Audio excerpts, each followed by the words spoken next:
नमस्कार दत्त भक्तांनो, आपण पाहत आहात गुरुमाऊली दत्त भक्तीचा एक दिव्य प्रवास. आपल्या आध्यात्मिक प्रवासात तुम्हा सर्वांचे स्वागत आहे. मित्रांनो, गुरुपौर्णिमा हा हिंदू पंचांगानुसार आषाढ महिन्यातील पौर्णिमेला साजरा होणारा एक अत्यंत पवित्र आणि कृतज्ञता व्यक्त करणारा सण आहे. हा दिवस आपल्या ज्ञानाच्या मार्गावर नेणाऱ्या आणि अंधारातून प्रकाशाकडे वाट दाखवणाऱ्या गुरूंचा आदर करण्यासाठी समर्पित आहे.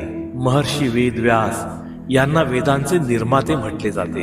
पौराणिक कथेनुसार महर्षी वेद व्यास यांचा जन्म आषाढ पौर्णिमेतील पौर्णिमेच्या दिवशी झाला होता.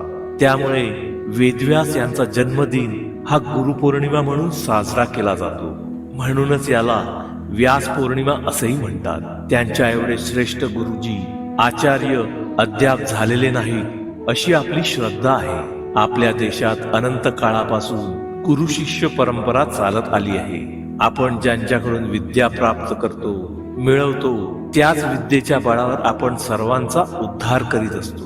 अशा या गुरूंना मान देणे, आदराने कृतज्ञता व्यक्त करणे आपले आद्य कर्तव्य होय. खरी गुरुपूजा म्हणजे गुरूंनी आपल्याला जे ज्ञान दिले आहे, जो बोध केला आहे, जी शिकवण दिली आहे, त्यांचे प्रत्यक्ष आचरण करणे, सद्गुरूंनी दाखवून दिलेल्या साधना मार्गाचा अभ्यास करणे, त्यांचा शब्द चालवणे म्हणजेच खरे गुरुपूजन. जेव्हा गुरूंच्या उपकारांनी आपले मन कृतज्ञतेने भरून येते, तेव्हा आपल्या तोंडून श्लोक बाहेर पडतो. गुरुर्ब्रह्मा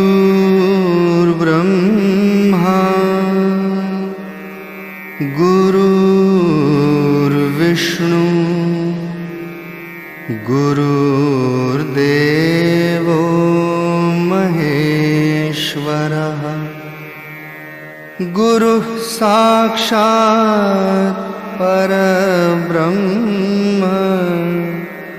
तस्मै श्री गुरवे नमः. मित्रांनो, कलीने जेव्हा ब्रह्मदेवांना गुरु शब्दाचा अर्थ विचारला, तेव्हा ब्रह्मदेवानी सांगितले की गकार म्हणजे सिद्ध होय, रकार म्हणजे पापाचे दहन करणारा आणि उकार म्हणजे विष्णूंचे अव्यक्त रूप. तसेच गुरु हाच ब्रह्मा विष्णू महेश हे त्याचे त्रिगुणात्मक रूप आहे. या पलीकडे जे परब्रह्म तत्व आहे ते जाणण्यासाठी गुरूंचा आश्रय घ्यावा लागतो. गुरु दोन प्रकारचे असतात, एक गुरु, एक सद्गुरु. सामान्यतः आपण गुरु आणि सद्गुरु हे शब्द समानार्थी मानतो, परंतु आध्यात्मिक आणि संत साहित्यानुसार या दोन्ही शब्दात मोठा फरक आहे. गुरु आपल्याला संसारातील ज्ञान किंवा दिशा दाखवतात, तर सद्गुरु हे साक्षात ज्ञानस्वरूप असतात आणि ते आपल्याला आत्मज्ञानापर्यंत पोहोचवतात. श्री दत्तगुरु हे जगद्गुरु मानले जातात. दत्त संप्रदायात गुरु शिष्याच्या परंपरेला खूप महत्व आहे. गुरुपौर्णिमेच्या शुभ दिवशी दत्त भक्त आपल्या आध्यात्मिक गुरूंना वंदन करतात आणि दत्त महाराजांची विशेष पूजा, नामस्मरण करतात. दत्त भक्तांसाठी हा पुण्यपावन दिवस आहे. या दिवशी शिष्य आपल्या गुरूंची पंचोपचारे पूजा करतो, आपल्याला मिळालेल्या कृपादानाबद्दल कृतज्ञता व्यक्त करतो आणि पुढील वाटचालीसाठी आशीर्वाद घेतो. गुरुपौर्णिमा ही सद्गुरूंची पौर्णिमा मानली जाते. पौर्णिमा म्हणजे प्रकाश. गुरु शिष्याला ज्ञान देतात आणि तो ज्ञानाचा प्रकाश आपल्यापर्यंत पोहोचावा म्हणून गुरुची प्रार्थना करायची. तो हा दिवस. ज्या ज्या ठिकाणी मन जाय माझे, त्या त्या ठिकाणी निज रूप तुझे. मी ठेवितो मस्तक ज्या ठिकाणी,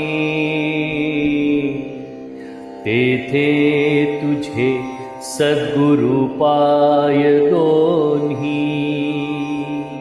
गुरुपौर्णिमेचा सण केवळ आध्यात्मिक नाही, तर आपल्या जीवनाला योग्य आकार देणाऱ्या सर्व शिक्षकांप्रती प्रेम आणि आदर व्यक्त करण्याचा उत्तम मार्ग आहे.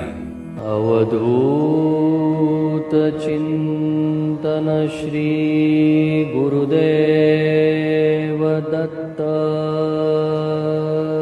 हे गुरुदेव दत्ता, तुमच्या लीला कळणे ब्रह्मादिकांनाही शक्य नाही आणि आमच्या सारख्यांना तर अजिबात शक्य नाही. तेव्हा अधिक परीक्षा न घेता आमच्या हृदयातील स्थान आपण कधीही सोडू नये हीच तुमच्या चरणी प्रार्थना. धन्यवाद मित्रांनो. व्हिडिओ आवडल्यास लाईक करून शेअर करा आणि माझ्या चॅनलला सबस्क्राईब करायला विसरू नका.